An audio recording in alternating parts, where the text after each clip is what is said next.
tous et bienvenue dans l'invité du mois, un rendez-vous qui donne la parole à une personnalité de la Loire ou de la région, une interview proposée en partenariat avec Yves Saint-Étienne. Xavier Alix, bonjour. Bonjour Léa. Avec nous ce mois-ci, l'actuel président du département de la Loire, Georges Ziegler. Bonjour à vous. Bonjour à vous et à tous vos auditeurs. Alors, vous êtes à la tête du département depuis 2017, une aventure qui n'est peut-être pas terminée puisque vous avez annoncé votre candidature pour les prochaines élections départementales en juin prochain. Oui, et j'espère bien que l'aventure n'est pas terminée, elle continue. Et ça m'intéresse. Alors, ce qui pourrait peut-être menacer cette nouvelle aventure, c'est le fait, par exemple, que la gauche a annoncé son union le 26 avril. Peut-être aussi, vous n'aurez pas l'UDI avec vous, vous allez peut-être vous faire déborder sur le centre. Est-ce que c'est une campagne difficile qui s'annonce pour vous ? Alors écoutez, une campagne, elle est toujours difficile. Et c'est pour ça qu'elle mérite d'être gagnée. Moi, je crois aux vertus du travail. Alors je crois qu'effectivement, parfois, avec ses amis, on peut avoir des moments où on n'est pas tout à fait d'accord. Parce que vous savez, moi, je pense que les étiquettes politiques, c'est important, mais il y a autre chose qui l'est plus. Ben, ce sont les valeurs qui nous réunissent.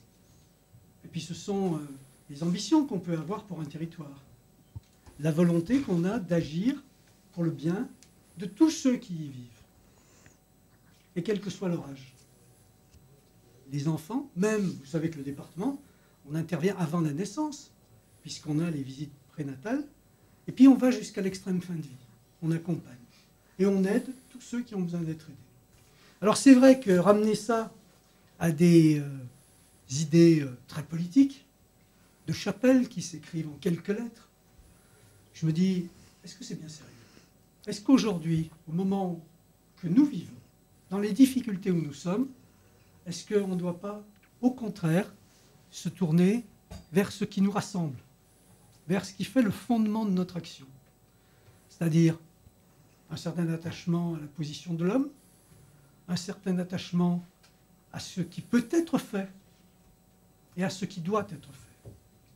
Alors, bien sûr, quand on est dans l'opposition, c'est nettement plus facile, puisqu'on gère les promesses. On peut dire on va faire ceci, on va faire cela. Et quand vous êtes aux affaires, eh bien, vous devez dire ce qu'on va faire et ce qu'on peut faire.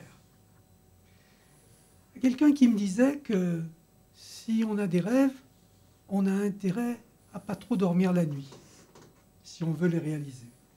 Et je pense que c'est tout à fait vrai.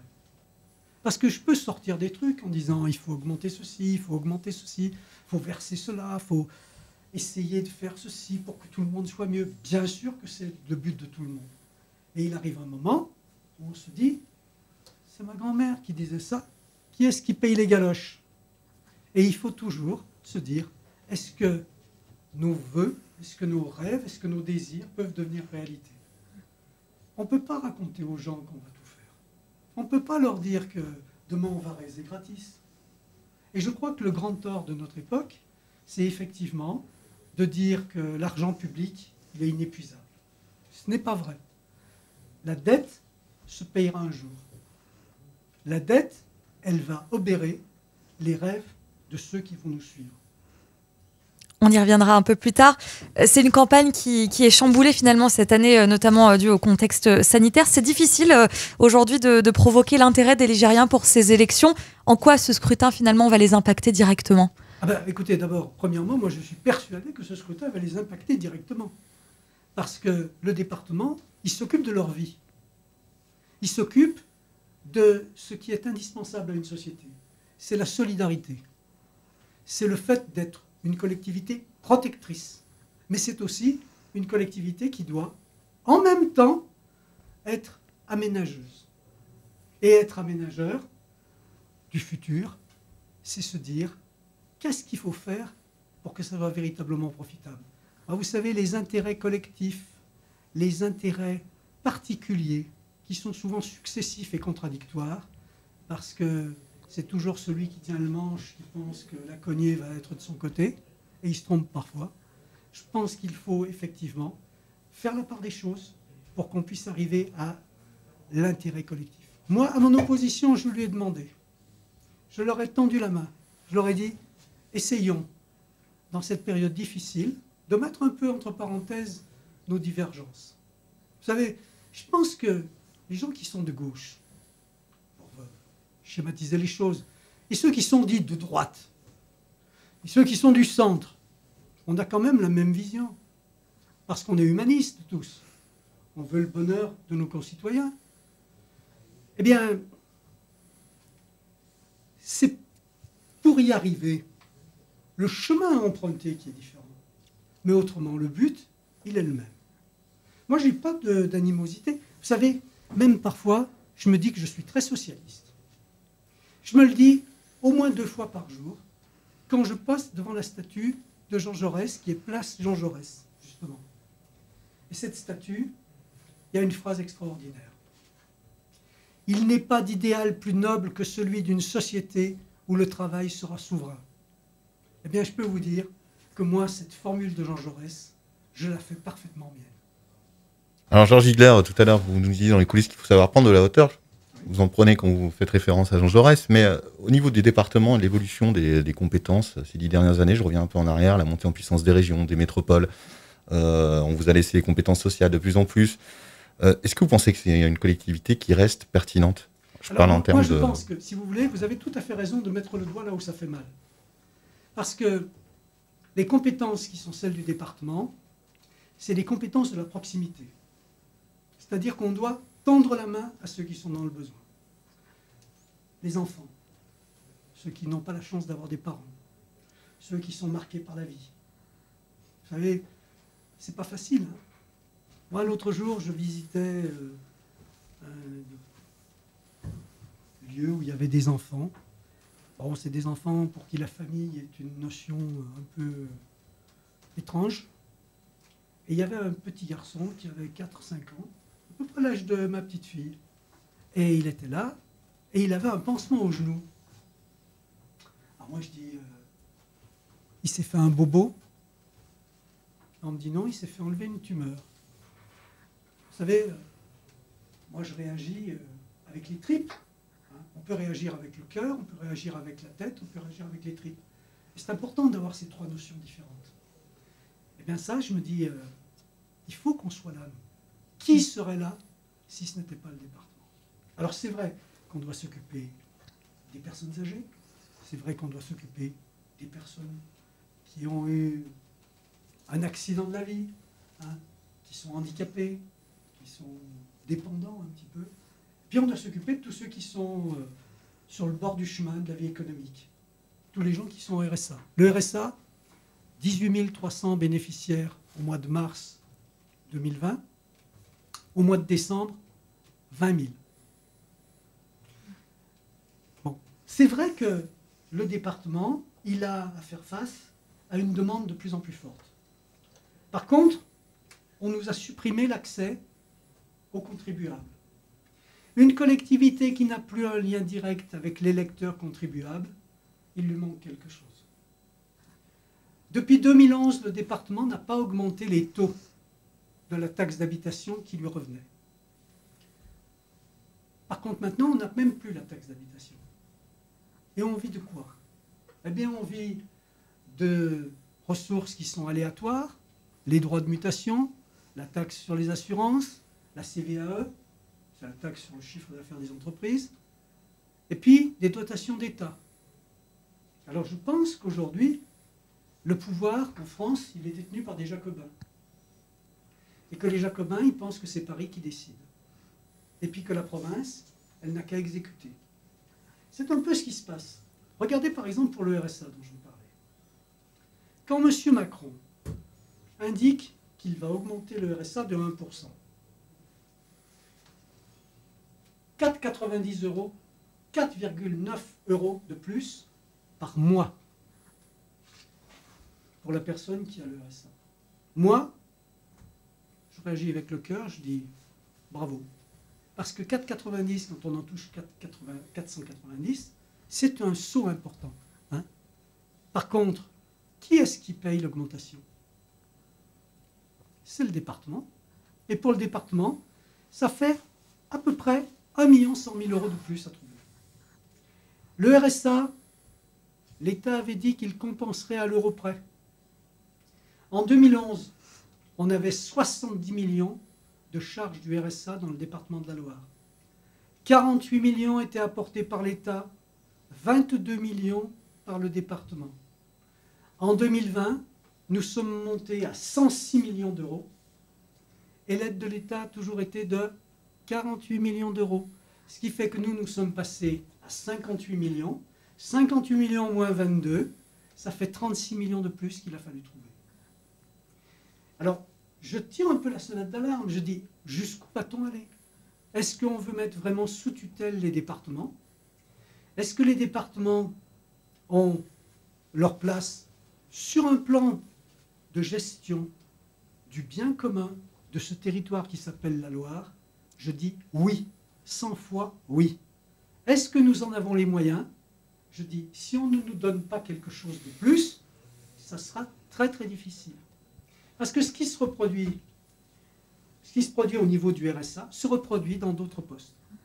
Et aujourd'hui, je le dis, le département n'a plus les moyens de bien mener un certain nombre de dossiers qui lui sont confiés. L'un des événements majeurs pendant votre mandat, ça a été, ça l'est toujours, la crise sanitaire. Comment est-ce qu'on gère ça au niveau du département? Bien, je vais vous dire, il y a eu plusieurs phases. La première phase, ça a été le système D.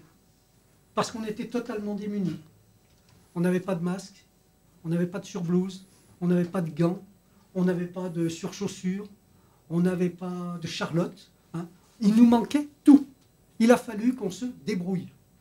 Et là-dedans, j'ai eu quand même moi, une différence avec mes collègues de certains départements, parce que mon ami François Sauvadet, qui est président du groupe de l'Union droite et centriste indépendant, hein, avait demandé, il a sorti un texte, il voulait qu'on signe, où il attaquait assez fortement l'État et l'ARS. Eh bien moi j'ai refusé de le signer, parce que dans la Loire, ça ne s'est pas passé comme ça. Dans la Loire, je le dis, grâce aux gens qui sont à la tête de l'ARS, au docteur Graal, à Mme Gratalou en particulier, eh bien nous avons trouvé un terrain d'entente. Et on s'est entendu pour s'aider. C'est-à-dire que moi, par exemple, lorsque j'ai commandé des masques à Charlieu, au tissage de Charlieu, eh bien, c'était bien. On a pu, et je les ai un peu aidés. Eux, ils m'aidaient quand ils en recevaient. Et on a fait face. Et je crois que c'est ça que dans ce département de la Loire, c'est la stratégie de l'entraide. Se dire, on est là, administration d'État, administration départementale, commune, on s'est aidé mutuellement pour donner moins de difficultés aux gens qui étaient vraiment dans le besoin, c'est-à-dire les EHPAD, toutes les personnes qui étaient en contact avec des personnes qui pouvaient être fragiles. On a essayé de le faire et on l'a fait. Donc c'est ça. Après, on a essayé d'organiser les choses. Et là, moi, je tiens à rendre hommage au personnel du département. Vous savez, on a 3000 salariés, 130 métiers différents. Alors, il y a des gens, effectivement, qui étaient en télétravail, qui étaient chez eux, qui pouvaient. Puis, il y en avait d'autres, parce que c'était des gens qui sont au contact de la population, ils étaient en première ligne. Mais ils ont bénéficié du soutien de toute la collectivité. Et c'est ça qui est extraordinaire. Il y a eu vraiment un effet, je le dis, vous savez, je pense à la mine. Les mineurs, au fond, il y avait une solidarité exemplaire. Pourquoi? Parce qu'il y avait le danger qui était là.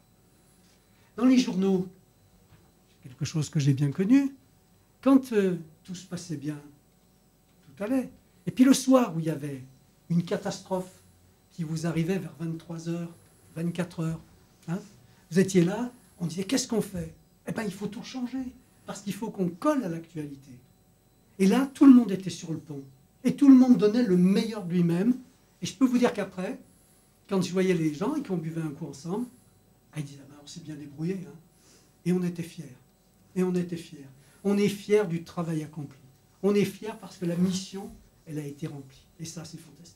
Malgré tout, pour revenir à la crise sanitaire, la gauche en a parlé le 26 avril, ils vous reprochent par exemple de ne pas avoir fait de distribution de masques dans les collèges, de ne pas avoir accompagné la vaccination, ou encore de ne pas foncer dans le quoi qu'il en coûte. Oui. Oui, alors je vais vous dire, pour nous, c'est à peu près 10 millions. Ça nous a coûté la première phase de la pandémie. Alors moi, je veux bien, mais il y a un moment, où je dis qu'il y a des choses qui relèvent du département, puis il y a des choses qui relèvent de l'État.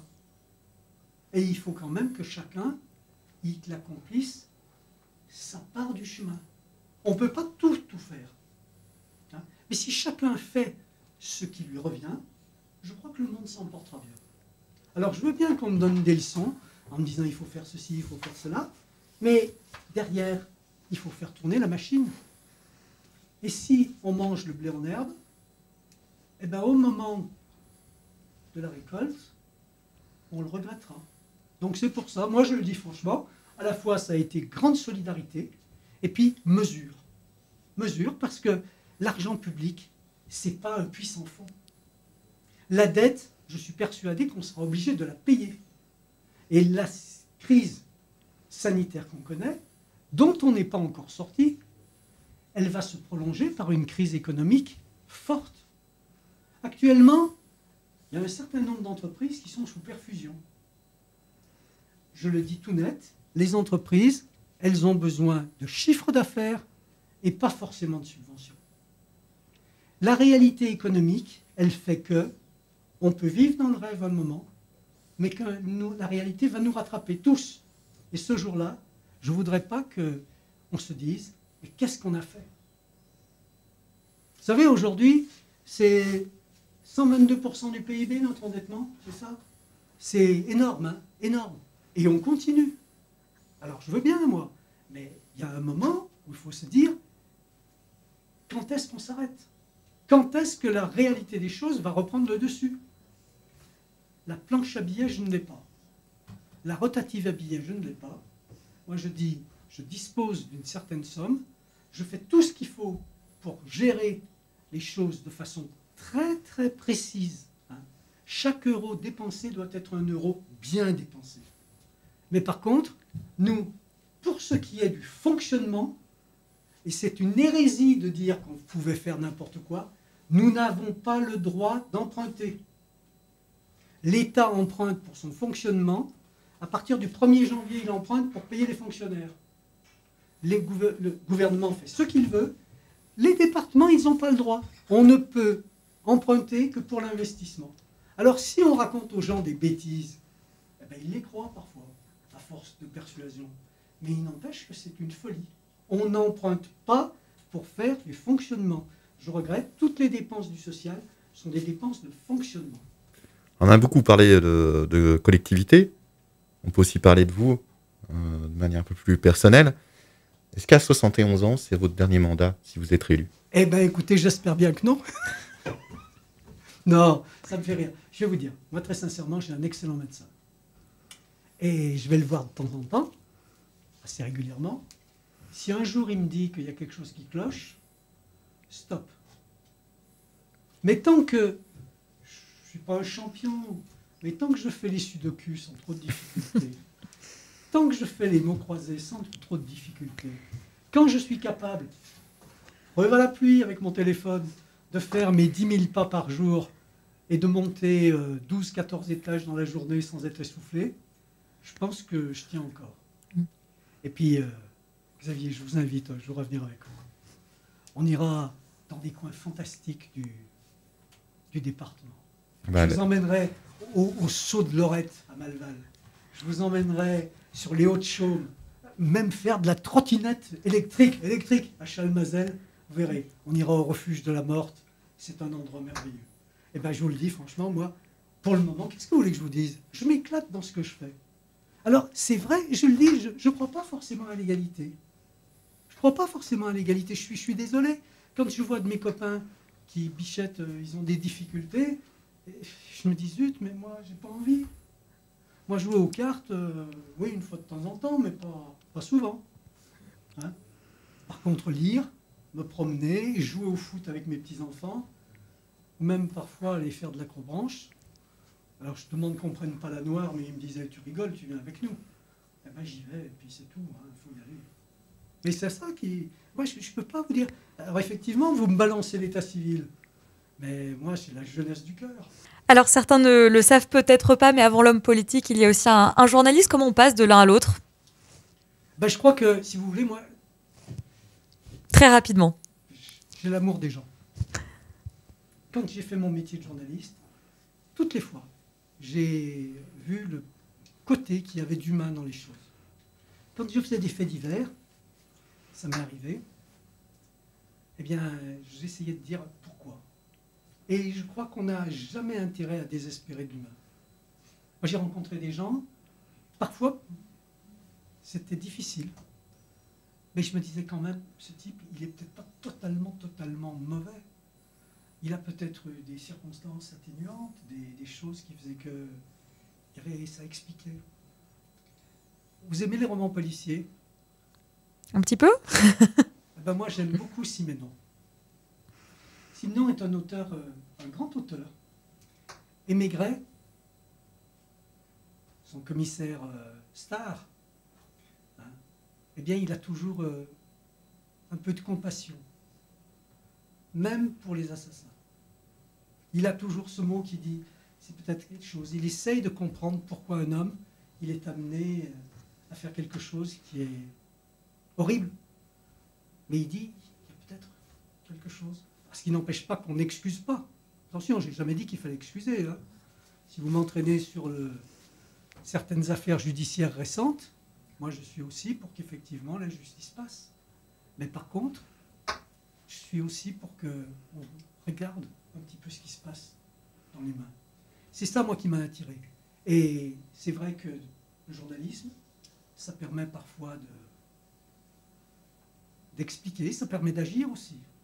Moi, grâce à certains papiers, j'ai fait découvrir des choses. Hein. Et puis d'autres fois, bon, c'était un peu différent. Mais je crois que c'est la même humanité que j'ai cherchée. Alors là, j'ai un peu plus les commandes. Je ne dis pas que j'ai plus de pouvoir, parce que la presse a peut-être plus de pouvoir que les élus. Mais c'est quand même extraordinaire de se dire qu'on peut essayer, en travaillant, en rencontrant des gens, en les questionnant. Et alors là, mon métier de journaliste m'a beaucoup appris. Discuter avec les gens, essayer de voir en eux ce qu'il y avait, le bon côté de la chose, l'intérêt qu'ils avaient à s'investir dans une affaire, dans quelque chose. Je fais beaucoup d'économie aussi. Hein. Et dans l'économie, on rencontre des gens qui, à un moment, eh bien, ils ont envie de créer, de grandir, d'être ceux qui apportent le travail. Et quand on apporte le travail dans une région, eh bien, généralement, on apporte beaucoup plus que le travail.